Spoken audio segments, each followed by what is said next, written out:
Welcome back, everyone, to the Hearthstone Championship Tour, your spring preliminary. I am Raven, and joining me on the desk here is Frodan and Frank. When we are halfway through the day of deciding who goes to the top 8 championship, what do you think of the day so far? I think it's pretty telling that we have 4 of the players who are well known. I mean, the thing is, you can't always have your favorites always go through, but if you at least have an established roster of players where you're like, well, it makes sense that this player's pretty good. We've seen AK Wonder get very far in a lot of tournaments, so even though he's not on the same caliber of popularity compared to Colento or RDU or some of these other players, it doesn't surprise me at all to see a player of his strength be able to make it that far. So yeah, congratulations to all of them again. A lot of these players are like the workhorses as well, aren't they? They just grind out the game, grind out so many tournaments, and it's really just not a surprise to see them, push through yet another quite a long, big tournament. That's so many matches for these guys to be played. How have you been enjoying the day, Frank? I've been liking it, actually. There's a lot of variety that we've seen today, and that last match with the top deck Black Knight, that was pretty juicy. Yeah, I think it's especially validating for you, considering that I know that you were talking about the fact that you think Cthulhu might make an appearance, and we haven't really seen much. Yeah, I did mention the Cthulhu decks. I mean, this guy got through with just Cthulhu, but that's in the past, and now it's on to the present. We have 2 players that we've seen already on stream. INER hailing from Russia, and of course Cipher from the UK. 2 players who probably are just looking at a little bit nervous. It's probably their last chance to go through right now until next season, and they both had to suffer some pretty tough losses so far, but this is the last chance here, Raven. Yeah, this is a lower bracket match, and as we said earlier, every match on stream today is an elimination match. The winner goes through to top 8, and the loser unfortunately goes home. And it is going to be Cipher versus INER. Cipher from F2K, one of the team with, I think, the by far the most players who qualified for this event as a whole. I think he's last man standing for his team, so feeling a lot of extra pressure as well to really take it there. And then INER we saw lose early in the upper bracket to Crane in a really close set. Crane just battled back and managed to take the win there. So what do you think of how these lineups go in terms of deck choices? Yeah, it's interesting because even though you see that them have similar lineups, I think it's going to have a very different outcome, and I think we're ready to go into game here, Raven. Yeah, I'm going to leave you 2 guys to it, so enjoy the match.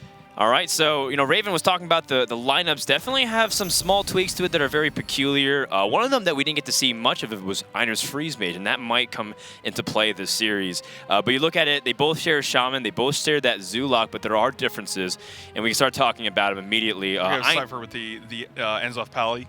Yeah, exactly. It seems like in general, Control Paladin is the go-to Paladin deck. We saw that Shitano Dachi actually continued to get very far in the tournament, but he's playing an anything can happen Murloc Paladin. I'm really sad we didn't get to see that on stream. However, you have to know that quite nice. He actually went pretty deep in the tournament. Top 32 is nothing to scoff at in a field like this. So taking a look at the beginning matchups, you can see already some nerves are being handled differently. Cypher's already kind of trying to channel everything into calming down before they make the mulligans. INER seems to be much more zen compared to he was earlier in the day. When he was playing his first match against Crane, he was nodding his head, kind of rocking to his internal music going on. But this time around, I think he's much more laser focused. Yeah, you can also imagine these players are getting a little fatigued at this point. Probably less cards in their deck, I would imagine, so to speak. Sure, I mean, it's a long competition. Even though, yeah, it's only 2 days, but some of these matches can last upwards to 2 hours. Yeah, especially 5 rounds. These matches can go long. Definitely. So taking a look at this matchup, I know we've actually debated this specific matchup a lot internally within our casting group, as well as some players. A lot of people still feel like Paladin has so many good tools against Zoo, especially now that they lost a lot of their very sticky Death Rattle minions, Nerubian. The Nubian Egg as well as the Haunted Creeper. Yeah, so now when you're clearing the board, you're actually clearing the board rather than just clearing the board and making different creatures.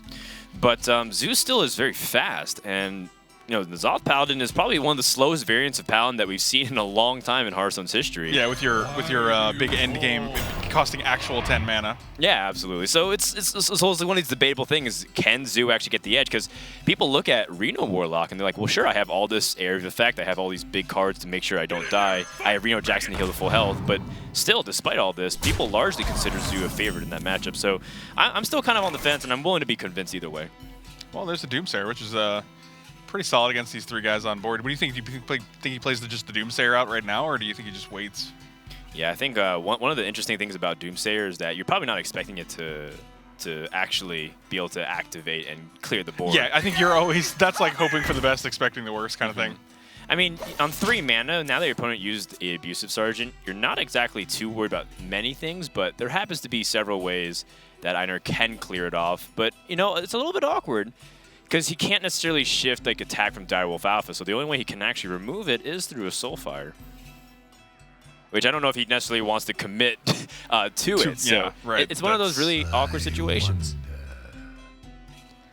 I think what's cool, though, is that you don't have to necessarily be married to the Defender of Argus. You can actually play Direwolf Alpha, the Flame Imp, and you can still coin Soulfire. You have a reasonably strong board. The only thing that you're absolutely, like, just really pray that your opponent doesn't have is a Consecration. Cypher has 2 of them. 2 of them, both in hand right now. Yeah, he kept one of them off the mulligan, which is super duper important.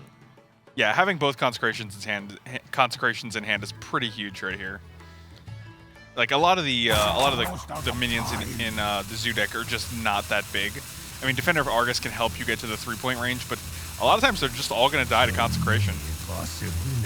Yeah, I mean, what's INER going to do here? I guess he's going to just go for Soulfire, hope he just pitches Flame Imp instead. Oh, he does end up going for all in here. And that all is going to get punished so bad, and I feel for INER because every time he's played the Zoo, it feels like he's had these opportunities to go really, like, to commit to the board a lot, and he keeps getting punished every single time. This is going to be rough. Consecration, no cards left in hand. He doesn't even get to keep the Voidwalker now because he actually had to use it to kill the 1/1. This is rough. Yeah. That's such a beating. Yeah, you have to start from scratch. And even the Stampeding Kodo that Cypher just drew is just huge against anything that comes down, especially that Imp Gang boss if it hits. Yeah, if it lands on the Imp Gang boss, then I would say that there's almost no chance for Zoo to come back. Although I have seen some really good draws. That's so brutal. Yeah. Oh, this match has been brutal. I'm willing to say that Paladin, I'm back on the camp of Paladin right now. It's just like, you can't really stop something like this. Your best threats are just 1 attack minions. And from this point on, Cypher can even just take it slow and play Acolyte of Pain and start climbing back with grabbing some cards. Eventually we'll curve it to the Tyrion on turn 8. And INER's best draws at this point, he still got cards like his Leroy, his Sea Giant. Those are some of his big, heavy lifters, but it's nowhere near close enough for them to close out the game. Right, it's not like Cypher's at 6 or 8 or something like that. You know, 24 is still incredibly healthy.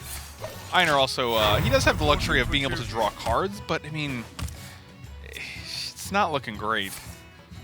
Yeah. Oh, you know, Dr. Endorf isn't a bad draw. Helps you deny the Acolyte from drawing too many cards. Your big concern is if Paladin draws so many cards to the point where you absolutely have no chance. Right now, there's still like this sliver of hope where you don't have, like, maybe your opponent still just has a bunch of humilities. Maybe they have like an equality, and they actually can't play anything on the board, which Cypher does have a play, but in the event that he didn't, then there was this chance, a sliver of hope that INER would come back. Yeah, I feel like this Dark Endorf is actually going to, 1 attack. That's what I was. Follow the rule. That was the feeling I had there, so makes sense.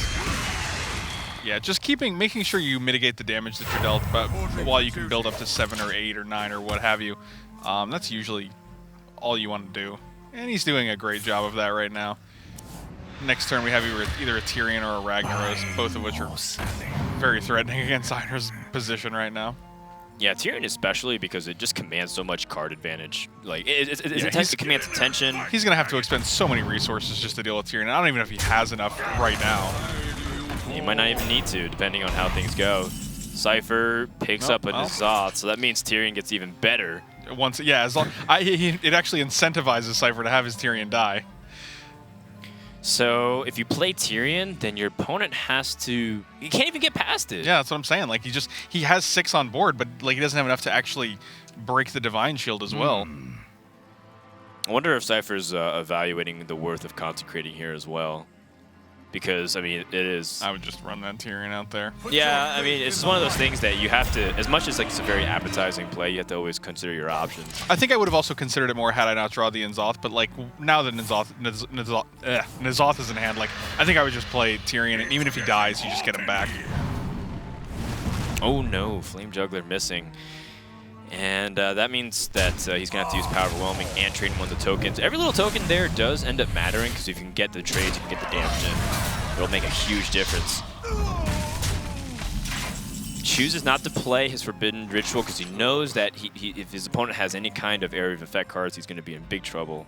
Do you just go Consecrate and then Kodo here to wipe the board? You still have Ashbringer. You can put him down to 12. Next turn, you get N'Zoth. Yeah, it's not bad. It's not bad at all. Yeah, it looks like that's what he's thinking. Guaranteeing the board clear against this deck is probably the surefire way to win. Yeah, that's exactly what you want, I think. Especially when you know that INER is running a very aggressive deck. He has Leroy Jenkins and Soulfires. Those are probably the most aggressive version that you can build, sort of putting a Fist of Jiraxis in. And that's the end. So that's going to wrap it up. Game number 1, very quick in the books. And INER is going to have to go back to the drawing board. Exceptionally quick game. That is a surprisingly quick game. Yeah, and that was, I mean, like, that's ideally how the Paladin deck wants to play out there against the Zoo deck, you know, with, you play a bunch of guys that have low defense, I play things like Consecration, and, then hopefully you have nothing left afterwards. Well, I mean, the most important thing is that Zoo has only so much time before Paladin's able to clear. They usually have a lot of ways to stall as well, like Humility, Peacekeeper, Stampeding Kodo. But ultimately what really happens is how much can Zoo rebound off of... Sorry, so the first question is, how much can they build a board before they get cleared? And the second is, can they even rebound off of it? Before in the past, sometimes clearing the board would create more power, right? Like a 4/4 would come out of the egg. Right, exactly. Like that was strictly worse than like what happens now, where you get 1/1. Yeah, and maybe a couple of juggles here from the Knife Juggler. So what we're going to do is going to reboot here into game number 2. INER are going to summon the power of Medivh. Oh no, it was that Kagdar, the new one. Instead, you go to Freeze Mage. Now, this Freeze Mage deck has a couple of interesting quirks. One of them that I'm looking at specifically is that INER has an Acidic Swamp who's in the deck. Not necessarily relevant against Zoo, but maybe it is against other classes like Shaman. But either way, the important thing is that because he has it in this matchup, that takes away a valuable space in the deck for something else to address Zoo. However, I do think this is one of the best matchups that Freeze Mage has available in the current meta, though. I think Zoolock is still a heavy underdog. So Cipher, his game plan is going to be pretty straightforward from this point on. And he's just going to pray and hope that INER does not have any kind of ways to clear his board. It doesn't look like he does right now, which is good. Yeah, the Frost Nova does mean that he can stall, but he's going to have to even coin out the Novice Engineer in hopes that he can draw cards. I don't mind this. Most likely you want to use your hero power the following turn anyways with the Possessed Villager on the board.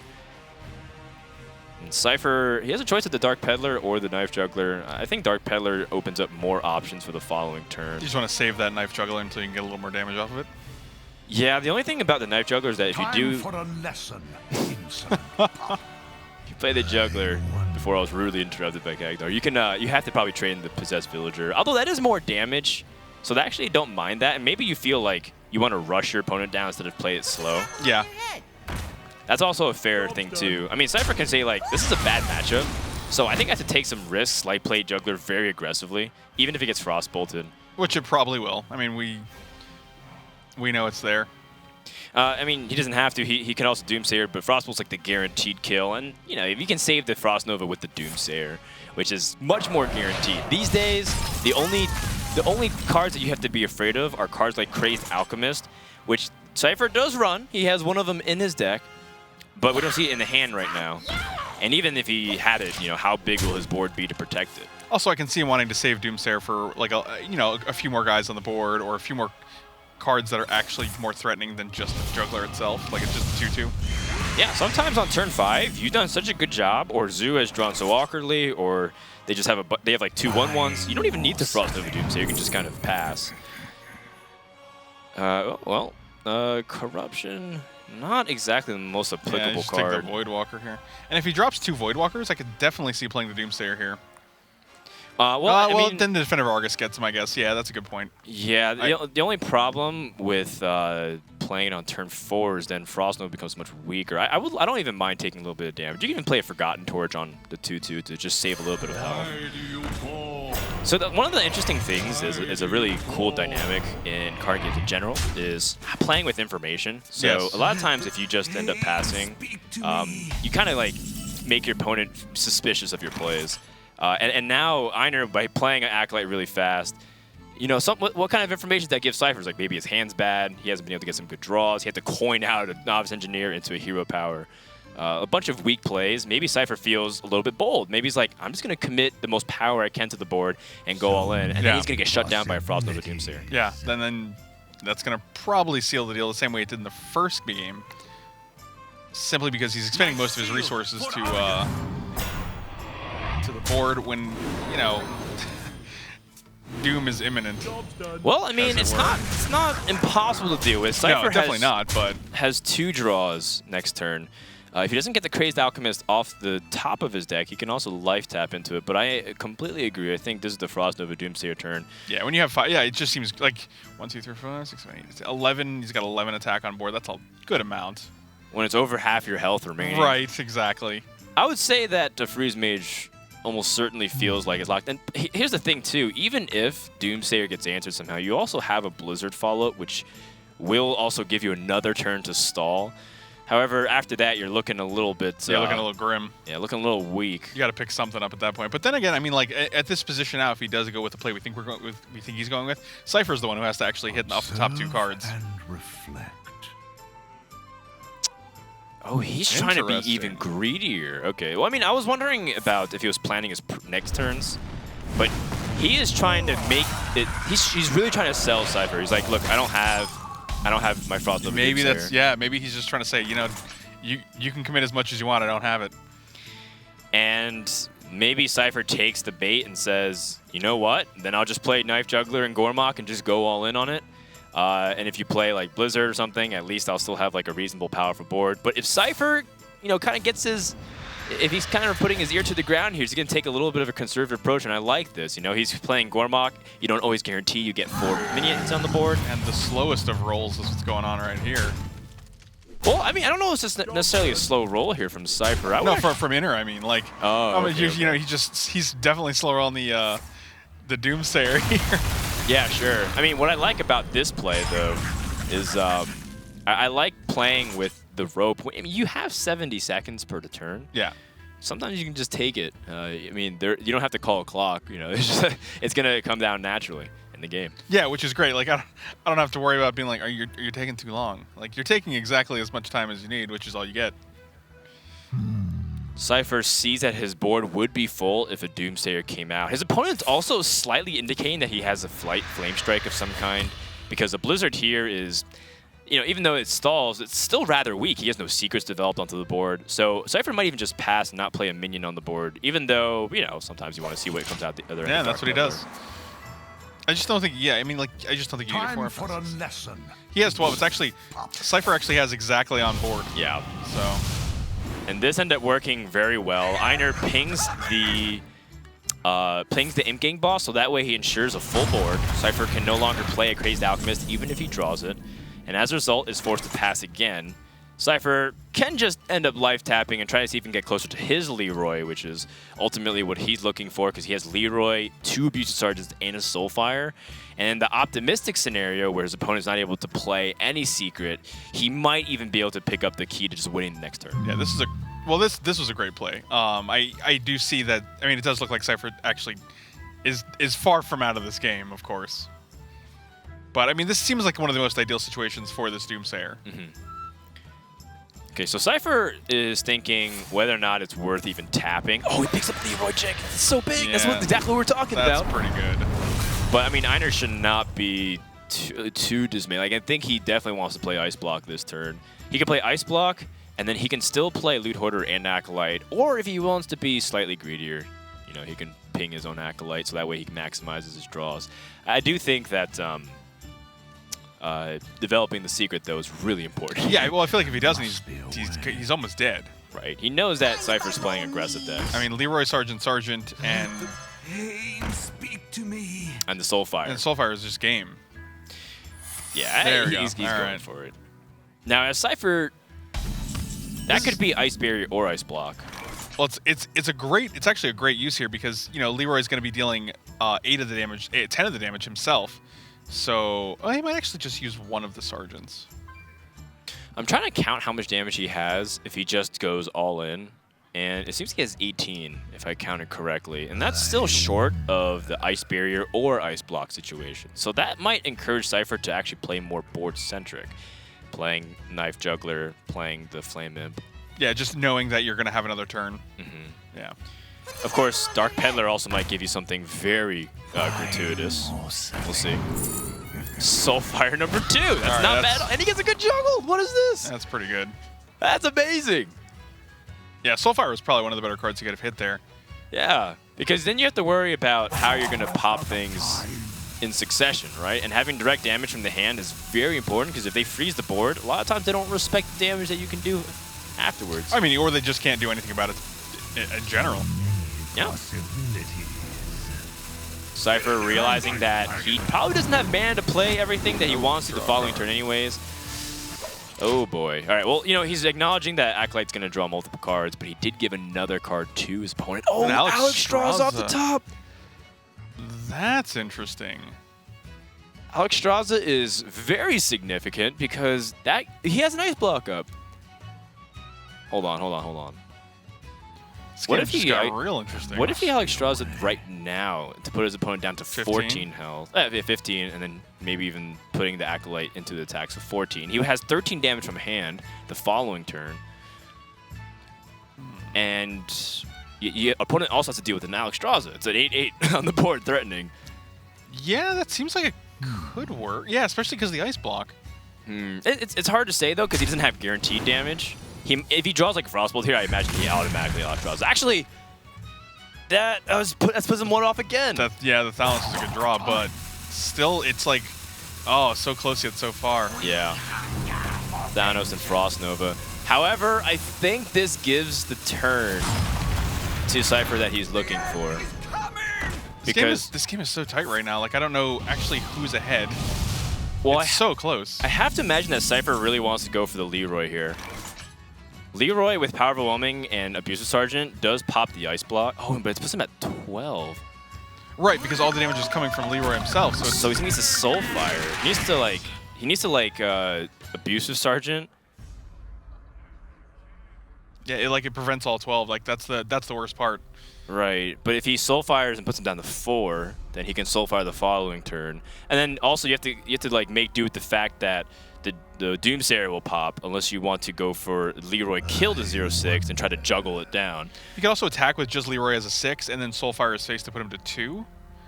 No, you want to put him to 0. You want to pop the Ice Block though. I like the Abuse Sergeant. Yeah, hit the face and then Soulfire. Yeah, I like that. Leaves him at 2 or 4 rather. Yeah, that seems... maybe even 3 if the juggle was finally hitting something. Yep, and... Oh, he lost the other Soulfire! Oh, what? That's terrible. That is actually the worst look case at his, scenario. Like he's got head in hands right now. Yeah. He's like, that's, I kind of needed that. No, that's actually, I think, game. I think that's game now. How do you actually kill now? Wow, that was... Oh, man, that was brutal. I mean, all things considered, Cipher wasn't really playing around the Alex Straza, but like his last shred of hope was having some extra burst in case he was able to pick up more taunts. Defender of Argus, like he could play Darkshire, Councilman, Direwolf, taunt. But he's definitely not able to do so, and now he is in a very, very, very bad spot. Especially with Intervene at 15, like that's just way too high. Yeah, I'm not sure if you're familiar too much with our memes here, Frank, but we do have a couple of laws in Hearthstone. The first is that Soulfire will discard Soulfire, always. Every time. Yeah, it's actually read in the text. And then, of course, there is a hidden text where if Soulfire's not in your hand, discard Jiraxis. It happens every single time. And it didn't fail INER here, and he has evened up the game. Now, to be fair, Zoo versus Warlock is not exactly a very fair matchup for the Warlock player, but Man, I mean, nonetheless, that was still a scary moment for INER. I thought the game was going to go the other way. I did not see the Zoo deck losing that game, just at the very end. Like, it felt like he had all the pieces, but he just couldn't assemble them fast enough. And, you know, I mean, to Cypher's credit, I think he played the best with the cards that he had. He had to really weigh certain scenarios like, do I kill that Doomsayer? But if I kill the Doomsayer and he kills Leroy, I've just given up all my ability to kill from the hand. And then I'm dependent on building the board to try to leverage Soulfires. And just like, it felt like really bad. So you know what? Just put him down to 2. Or four, excuse me. Right. And if he doesn't have an ability, I can Soulfire from the hand. Yeah, he didn't actually lose the game because of his opponent. He actually lost the game because he had to discard his Soulfire. I mean, Alex Straza actually did put him back up to 15, though. So, I mean, there were a lot of factors that were working against him in that game. So, yeah, and it makes sense that INER was able to take that series anyways. Just because, take that game anyways, because if his opponent queued up the mid-range Shaman, it would have been a bad situation as well. Shaman has very interesting polarizing matchups depending on the way you build it. So if you play a more mid-range centric version of the deck, all of a sudden Freeze Mage is actually very good against you. But if you play aggressive, you actually have the large edge because cards like Lava Burst don't really care about your armor count and Ice Barrier. yeah, that's a good point. Yeah. So now that we have the aggro Shaman from INER and the Zoo Warlock versus the mid-range Shaman and the Zoo Warlock from Cipher, it's going to be pretty fast and pretty furious. A lot of matchups these days, ever since Whispers of the Old Gods came out, has actually slowed down significantly. It's interesting that both the Warriors are banned. Yeah, and I think it's a good call considering how strong they are against the overall lineup. Yeah, the Warrior decks have been pretty consistent. So, I mean, they are the most represented class for a reason. by far, it seems like. Well, I mean, if you compare it to like Paladin, it's actually a lot. Well, it's like there were two that were head and shoulders above everything else, right? Yeah. I mean, I guess if you get to compare that with the top compared to like Druid or Priest or Hunter. Do you remember that class? Poor Hunter. I played Hunter once upon a time. I think I was still in the middle of graduating high school or something like that. I was skipping homeroom to play some Hunter. It was about 14 years ago. Back when I was a little rascal on the streets of New Jersey. Well, INER here is going to be immediately carrying his momentum into another Zoo Warlock. Now, the mirror is... I would say it's very volatile, even more so than before. The previous Zoo matchups used to be determined a lot by Knife Juggler and how those outcomes happen. But that was actually a way you can come back. Implosion was a card for you to make a comeback in the past. Now these days, it's one of those situations where just because you have like an early game board, you can leverage that so much more because of how flimsy your board usually becomes in the Zoo matchups. Yeah, I can see that. Also, it's funny how many I feel like we've seen so many Shaman decks this weekend, or not Shaman, Warlock decks this weekend. Yeah, we've seen Reno Warlock, we've seen Zoo Warlock, and I mean honestly, like based off how this opening hand is from Cipher, I wouldn't be too upset to be in his position. He does have like Knife Juggler and Forbidden Ritual. That's actually a really good combination. Combo. Even if you just get like 3 Juggles I was off just of gonna it. say like 3 guys is just fine still. Like you go turn 2 Juggler, turn 3 Forbidden Ritual, and it's actually pretty good. Especially if your opponent's board is like 2 Abusive Sergeants or a Dark Peddler, like you can probably hit something. Yeah. INER here picks up the Dark Peddler. And he has the option to go for the Abusive Sergeant trades and put more power. It's one of those questions where, do I value more power onto the board to address future threats, or do I really want to try and play Dark Peddler, play more value-oriented? Is he getting 5 into the face right here? That's a interesting question, because if he trades for the Flame Imp, he has 4 power on board still, and I like that position. Yeah, okay. I think in this matchup, even though you're playing an aggressive version of your deck, I think board still is the king. Still's more important. Yeah, I can see that. I mean, this does, to be fair, this makes the Knife Juggler Forbidden Ritual a lot better, but the Knife Juggler also has to survive. So right.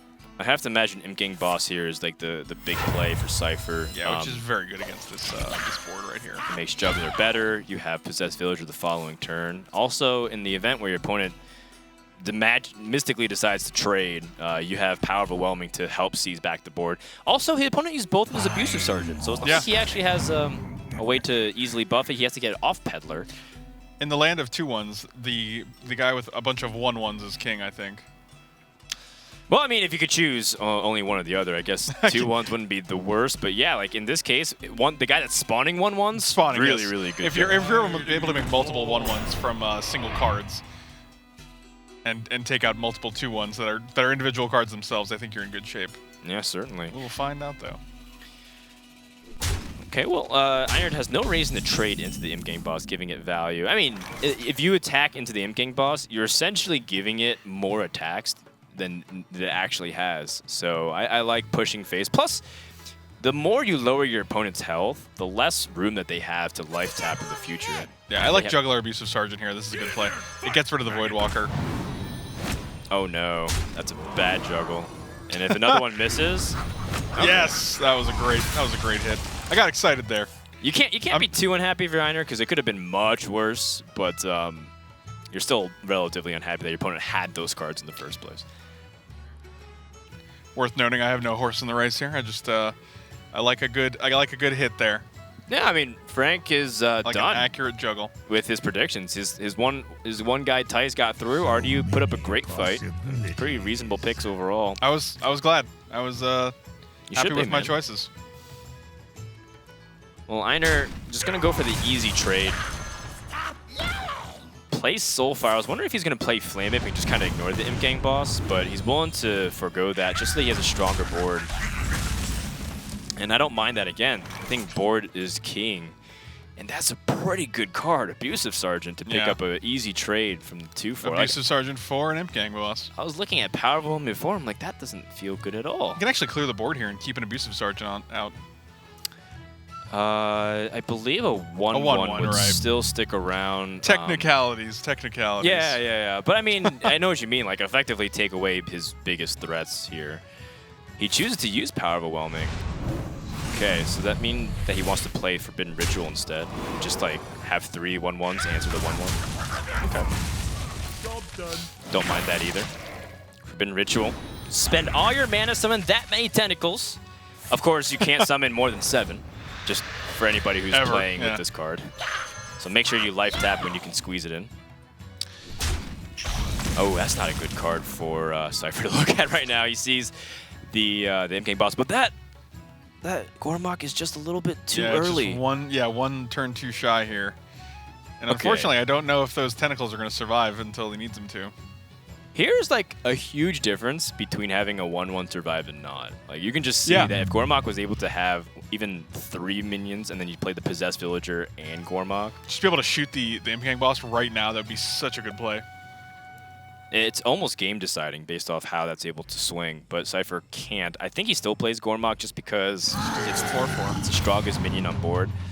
He's gonna have to ignore the rest, and hopefully these tentacles can at least do some damage to his opponent, which is important.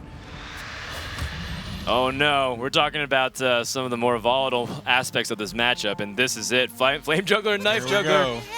Let's see where INER is able to land. He's doing some preliminary scouting, sending the Imp Gang boss to see where it hit. One down. Oh wow, the perfect hits. And a third one. Cipher is kind of devastated. Well, that's not how he wanted things to play out, I imagine. Yeah. Defender of Argus is not terrible. No, it's actually a good draw. Yeah, we could life tap too if we want to. That seems pretty good. I'm trying to see like if he should play Abusive Sergeant at all, because he can pick up trade, but I don't know if I like that at all. Because there's a lot of bad outcomes with the juggle that comes off of. Unfortunately, with how you sequence it, you probably want to kill the Knife Juggler first and then go for the trade, if you want to do that. And Dark Peddler does introduce this element of like you don't have to play Defender of Argus. You can play Dark Peddler, pick up another 1-mana card that could be really useful. Yeah, it could just change the board as well. Maybe even Soulfire. Or you can play both. I mean, but yeah. Oh, no, you can. He did life tap, but I do want to get that. I do want to get that Knife Juggler and that Imp Gang boss off the board. Yeah, I think he does too. Knife Juggler is definitely one of the most threatening. Don't kill the Imp Gang boss just because you spawn an extra 1/1 for your opponent. Leroy Jenkins makes his way into the hand, but he's going to have to sit in the sidelines until his time is called. And a very big opportunity for INER to solidify his lead. Because you just put the Possessed Villager on the far left or right. Probably on the far left. What do you think the difference is between far left and far right? Well, actually, now that he's used all of his Imp Gang bosses, the only card that really comes to mind is Forbidden Ritual. If you put it on the far left, then Forbidden Ritual spawns on the far right always. So you always have. You guys aren't competing with the bonus. Yeah, Direwolf Alpha, he's got a lot of love to give, but only to his left and right. So make sure only to his closest friends. That's right. What do you take here? Is it Blood Imp? Blood Up is the best stats. You do lower yourself to 15 health, maybe even more depending on the life tap here. Oh, and Gang Boss is good. That's a very good card. Oh, are you thinking Blood? I was thinking Blood Imp. I think you were thinking Flame Imp. There were 2 imps. Yeah, sorry. So the Flame Imp is just like the best stats. It's a 3/2. Blood Imp, probably not impactful enough, even though you do have an abusive sergeant. Just because you can count it as like a 0/2. Yeah, like it doesn't really do too much outside of that. Imp Gang Boss though, very big. Oh man, INER's 1 buff card away from guaranteeing himself a lead. No, he can't. If he life taps, he only can play those 2 cards for 6 mana. Right now he has 13 damage. Yeah, he's gonna do it anyway. Oh, he's 1 mana off lethal. Yeah, that was actually an interesting draw there. How do you do this? 6 mana, 10. Yeah, that's literally. Okay. Is he feeling himself right now where he's just like, I go for it? He's already played his Defender of Argus. He might, because he has 1/1s, right? He's at 19. I think he just don't you just Leroy +4/+4 and then next turn Soulfire for the win? Like, I don't think you'd be in that much danger. 1, 2, 3, 4, 5, 6. Yeah, like you take 8 at most. Like your opponent, I don't think your opponent can generate life 11 damage, 11 extra damage. Yeah, there's that. But you also give your opponent 2 extra damage. Right. But so I've already taken. Yeah, I took that into account though. So it would be 8 on board. So he can trade 1 and then play Leroy and Power Overwhelming on his 1/1. Yeah, just so long as you get Cipher to 4. Okay. I guess it doesn't really matter. I was like, I think I'd rather keep Leroy than the 1/1, but it feels kind of the same thing. Cipher kind of knows what's going up though. If your opponent's doing that meticulous amount of setup for 4 health exactly, you're within Soulfire range, and that's why we're talking about how this matchup can just end in a heartbeat because you're not sure how it actually ends up shaping up with direct damage in hand with 2 Soulfires in each other's decks. I also think the targeting Leroy was probably just a like a mental slip where you see the plan and you're like, I can play this, then I can play this, and you don't actually consider playing it on your other guys because you're just too focused on this linear plan. Yeah, I mean, in the end, the only way Cipher can actually heal himself, assuming he traded on the board, was to get a Voodoo Doctor off of a Dark Peddler. Oh, Defender of Argus, you're too late. It's real close, though. I mean, like, he did actually get a lot of, with the Direwolf Alpha and the Defender of Argus and the Abusive Sergeant. 1, 2, 3. I mean, it's a reasonable damage. I think it's like 10 to 12. Yeah, but it's still like, it's not 19, that's for sure. I see Cypher's going to do his due diligence, trade on the board, and make sure he gets out. But INER, he's already grinning from celebration, but the series isn't over yet. This is going to wrap up game number 3, and that's going to put INER to win on his Shaman deck to try and punch his ticket to the Spring Regionals. And Soulfire to the face, just as we predicted. All right, so fireworks to end game number 3. Not bad. Again, we're talking about how Zoo versus Zoo with this specific matchup. I mean, normal Zoo versus Zoo is definitely a lot more calmer because you don't have Leroy and 2 Soulfires and Power Overwhelmings, which by themselves generate like 18 plus worth of damage. Yeah, the Zoo decks are surprisingly attrition based, where it's like, you want to trade your 1/1s for their 2/1s or like amass your own 1/1s. Like, you're actually gaining a lot of resources surprisingly, and you want to be able to maximize their usefulness. Yeah, for sure. And now INER just has to win 1 more game with his Aggro Shaman to try and wrap up the series and ultimately finish up what he started. In the beginning of the day, INER had to play against Crane, and he got really close to beating Crane. But the very final game, his Zoo versus the Rogue ended up falling a little bit short. Zoo has moved past and has been able to get that important win. 1 game away, 1 more time for INER to see if he can get his Aggro Shaman over that hump. It's real close. Yeah. Well, so now that you know that Shaman's going to be the next class here, what do you think Cipher should pick? Knowing that Aggro Shaman, what's Cipher Shaman list? It's the mid-range Shaman. I would probably take that actually. What do you think? Yeah, I think mid-range Shaman has a very good matchup these days. But I also feel like Zoo still has a pretty decent matchup. Both of them feel around the 55, 60, 65% range. Do you feel like the Zoo deck versus the aggro Shaman deck, do you feel like those are draw-based? Like, very dependent on your draws? For Zoo versus the Shaman? Yeah, like the 2 aggro decks. Well, I think it is pretty draw dependent for the Shaman, because if Zoo takes your board away 1 time and you're fighting behind from that point on, because Zoo will curve out with minions, that's just what they do. with aggro shaman, you could just draw burn or doom hammers or just like minions that are awkward to play, like feral spirits and totem golems, and just like, well, you can't really play them all in a smooth curve. That's true, because yeah, well, that's the nature of the overload, it seems. So I don't really mind Cipher going with Zoo here. It definitely feels like it has an edge still over the shaman, specifically this one. Cipher has to play the Dark Peddler. Picks up one of these 3 cards here. Corruption is an interesting one, because I don't know how much value it does have right now, but it doesn't seem like Worgen Infiltrator would be a bad pick, because he has Power Overwhelming too. I just say slam that Hungry Crab and call it a day. Is there any Murlocs that come to mind in Shaman? I don't Probably think so. none. Well, there actually is one that tends to float amongst the Shaman decks. It is a Sir Finley Murkleton. And it's not exactly the most common card that you see being played this early on, but there is a case sometimes for Hungry Crab. Yeah, it's not unheard of. I wouldn't mind it.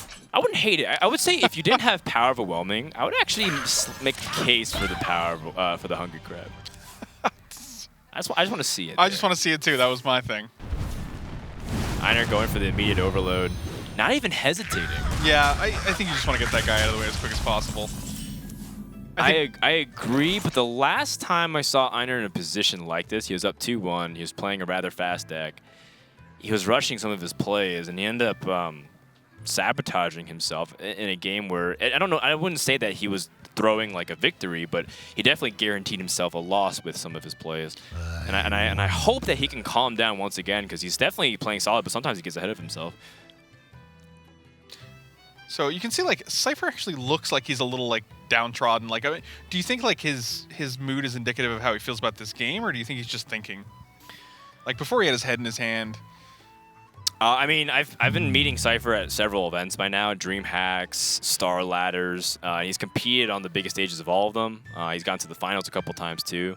But one thing that's been eluding him for a while is a big win. So maybe he's just looking for that, and like he's feeling the pressure of being in, you know, a game down. But more importantly, I think he's just trying to figure out the best 4-mana minion to play here. And I think Gormak the Impaler is still just like stat for stat the best card he could play. Dark Iron Dwarf has a lot of upside with the Worgen Infiltrator and even the Void Walker. So I'm liking Gormak, and INER's just going to continue to... Oh man, he's got Abusive Sergeant. Yeah, that's real good. Get to trade your 2-1 for 4-4.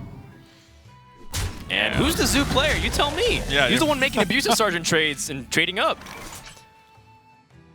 Okay, that's a pretty important draw here. Darkshire Councilman all of a sudden gives validity for these 1-drops. Imagine if Worgen Infiltrator said give a friendly minion +1 attack. Yeah, also 5 health is just huge. Yeah, yeah. Like, that's nothing to scoff at. Well, I mean, there just so happens to be a spell that does 5 It was damage. very convenient. Right. But outside of that... Yeah, and INER, I mean, once again, with this ability to play overload cards, the Tunnel Trog also gets stronger. You can make better trades. 7/7 for 4 is just so good, man. Flame Wreath Faceless is just that's not a real card, right? Unfortunately, it is. And it's a huge card. Yeah. I mean, just look at him. I mean, you do get overloaded, but... He doesn't skip leg day. 7... Cipher needs a huge swing card here, but he doesn't have it. He has Direwolf Alpha and Dark... Like, he has the Dark Iron Dwarf and Power Overwhelming to trade into this right I mean, I hate saying it. Like, I'm looking at Cipher, and it looks like he doesn't look positive about this outlook. I wonder if he's going to be optimistic here and play like a Defender of Art. No, you can't do that. I think you have to just kill the 7/7 and let your Dark Iron Dwarf get traded again. Ugh. If you play a Defender of Argus play with Direwolf and say you go for like a trade on the 4/2, you're asking to get punished really badly. So I like Dark Iron Dwarf the best, but it's definitely the lesser of two evils, much like the upcoming election. Still a 2-for-1. Yeah. Well, this is just more damage coming into INER's hand. He's got 4, 6, 10, 17, 19 damage. It's a lot. And he's not even hesitating to go to the face. Like, yeah, I mean, you can just Lava Burst the minion yeah, down. your Trog gets bigger. If Trog gets to hit twice, I mean, that is like dealing 4 damage from the Lava Burst. Yeah, that's true. You're just redirecting the damage to another source. And he just basically drew a lightning bolt to his own face with the Flame Imp. Not exactly what you want to see from Cipher, and I feel like we're watching the last few turns here. I mean, we can't go Direwolf. Yeah, Defender of Argus does give taunt though, which is not terrible. Yeah, that's okay. That's a good point. You can defend. You can wall up here. Yeah, this is. I mean, this isn't terrible. It's just. It just feels like Shaman has a lot of opportunities to draw into something good. It feels like they have a lot more reach is the thing, you know? Like, right. They're going to have more spells that are just going to go straight to your face. And the question becomes, how do you like justify life tapping at 9 Oh, health? no, I don't think you do. I think it would be very difficult to do so. The nice thing about it is that your opponent has used 2 Lava Burst and a Lightning Bolt, yeah. So at least you know your opponent won't have much direct damage, if at all. But the one thing is for certain, Cipher needs something dramatic off the top of his deck. It's not dramatic, but it does. Oh wow, he is life tap. 7. Okay, well Voidwalker here would have absorbed the 3 damage, whether or not the Flame Tone exists. Cipher does he have another Defender of Argus? That would probably be another way out. He also has a Sea Giant in his deck too. If he can land both and the board swells enough for it. Oh, that's a good one. He's 2 damage off right now. And that's a big significant number because now you can say, Cipher, you're on your last card. Yeah. Life tap is no longer an option. He needs to get something. Leroy is not it. That's not going to do it at all. And that should wrap it up. I think Cypher's going to do the final maths. But he's going to life tap, and that means we have our 5th player going to the Spring Championship. It's INER. Did not give INER the satisfaction of the victory. And a moment of realization is starting to sink in. He was so close earlier before, but now that dream has become a reality. Nice. Yeah. Hello, guys. Hey, I'm Raven. back. Hey, where were you? I was just around, you know, watching the game in the back there. But that was a pretty crazy set overall. I mean, Cipher got off to a really strong start, but then, you know, especially the Zoom era was where it was just constant, just fighting for ball control, and then the setup for what I pretty much presume Cipher knew was a Soulfire in the end there. So yeah, I mean, in general, when you're playing the Leroy Soulfire's version of Zoo against another one, that matchup can go like one way or the other because Soulfire can discard important cards, but it also can just end the game because you have 18 damage from the hand or like more. You know, it just becomes really crazy very fast. In the very beginning, it's still kind of like normal, and I think ultimately there's just like a lot of decisions and outcomes that could have swung it the other way. And Cipher here, he doesn't come with a victory today, but he should definitely be proud of his accomplishment. INER, on the other hand, he had 2 chances at making sure he got through, and thankfully number 2 was the one that got him. Yeah, exactly. And you know, we saw him play against Crane earlier, and you know, take the loss, and he was really close in that one as well. So it must have been a bit of a hard one to take there. You know, you had your chance in the upper bracket to just go straight through, but you know, losing that game to Crane and having to fight into the lower bracket is definitely tough. But he did just about managed to take down Cipher there, so congratulations to him. What do you think about the set overall? Was it as expected in terms of lineups? Because you know, the Freeze Mage I felt made quite an impact on that match. Yeah, absolutely. I think Freeze Mage was a really problematic thing. Warrior and Freeze Mage are both candidates to get banned, especially since Cipher doesn't have an aggressive Shaman. He has a board-centric Shaman, which gets shut down very easily by a Freeze Mage still. Because you're not applying as much pressure as you would with a more aggro deck, and it just gives the Freeze Mage deck a lot more time, I think. Yeah, it was really unfortunate for F2K overall, having 6 players in. You know, really good performance from the team overall to get 6 into the qualifications for this tournament, but just didn't quite make it onto the end. And INER as well, you know, not the most known player in the world. He does stream, I believe, so he does have that going for him. But this is a huge step for him as he has made into the top 8. And we are now ready to go and see what he has to say about it. So take it away, TJ. Thank you very much, guys. That was an exciting match, a little bit of a quicker one on the day, but that means we have now our 5th player to head over to the Europe Spring Championship. So far it's been Crane and Loyan, of course, from Complexity. Then we had AKA Wonder from SK. And then, of course, we had Tice from G2. And now we have INER. So I do have INER standing by for a winner's interview. Hey, man, first off, a big congratulations. I want to get your emotions right now. How are you feeling now that you've qualified for the Europe Spring Championship? Hello, guys. Right now I'm feeling like kind of exhausted. Sorry for bad English if something. I don't really understand what have happened, but that was a really kind of long journey. I mean, not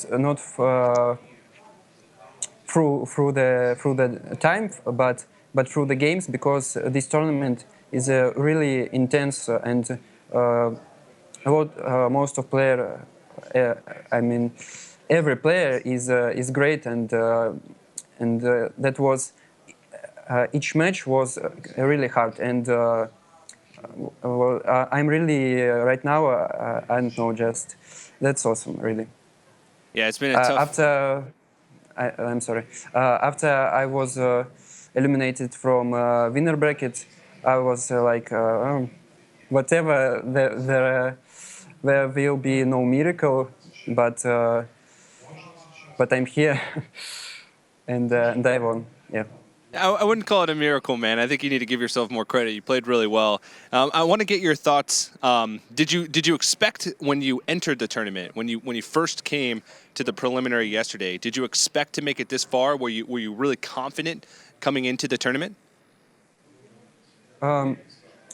I knew that my lineup is really strong. I've made some research before after new patch, new expansion, and I think that my lineup is really strong. I target some classes. I ban warrior mostly, so and I also prepared a lot. I really felt kind of strong and prepared for this tournament, but it's still. I was lucky, of course. My Malkarok first time gave me a long bow, and second time was a Doomhammer. Not the worst weapons in the game, I must admit. Yeah, of course I was prepared, and I was lucky. Yeah, but that's why I'm here. Well, what do you think of the rest of the field of players that have qualified for the Spring Championship? Looking at Crane, looking at Tice, looking at Loyan and AKA Wonder, are you nervous now that you're looking forward towards the Spring Championships, seeing that type of field, or are you just sort of too happy to think about that right now after your win? No, I'm too happy that I'm among them. This season really. I mean, the previous season there were great players too, but I mean, this season there are more popular player, yeah, and like kind of pro, and it's kind of honor for me or something, yeah. Like I'm proud that I'm amount of players this level of competitive scene. Yeah, you definitely should be proud after that performance. Well, lastly, I'd like to give you an opportunity to give thanks or just give your appreciation to some of the people that might have helped you along the way. Did you have any practice partners? The floor is yours to say what you wish. Yeah, there will be a long list for sure. Want to no, don't. I want to say thank you to my parents here that who helped me because previous season I didn't play in preliminaries, but I had a lot of points. I could play, but that was difficult for me. And now I here made a journey of 1,000 miles in playing in Moscow. That's really cool. Also, I want to say thank you to guys who support me, like my Twitch fans or my friends in Battle.net and in game in Hearthstone. These 7, all of the guys are awesome. Really, I feel really good emotions by that I'm here. Yeah, and my sparring partner, practice partner, was Dr. Hippie. We trained this lineup really hard, and I think that that was really cool. And I want to say thank you to him. And also, I mean, no, not thank you, but want to say some good words to players I've met. They were really good guys and played really well. I respect them very much. Alrighty, well, That's all. oh, well, thank you very much, man. Thanks for the interview. Glad to hear that you're so appreciative. And 1,000 miles to get to the preliminaries is pretty crazy. So thank you very much for joining me, and a big congratulations. I look forward to seeing you at the Europe Spring Championship. Thank you. All right, and with that, we now have 5 players, so only 3 left remaining, 3 spots left for the Europe Spring Championship. And we are going to jump right into the next match, so I'm going to send it over to the desk to get into the action.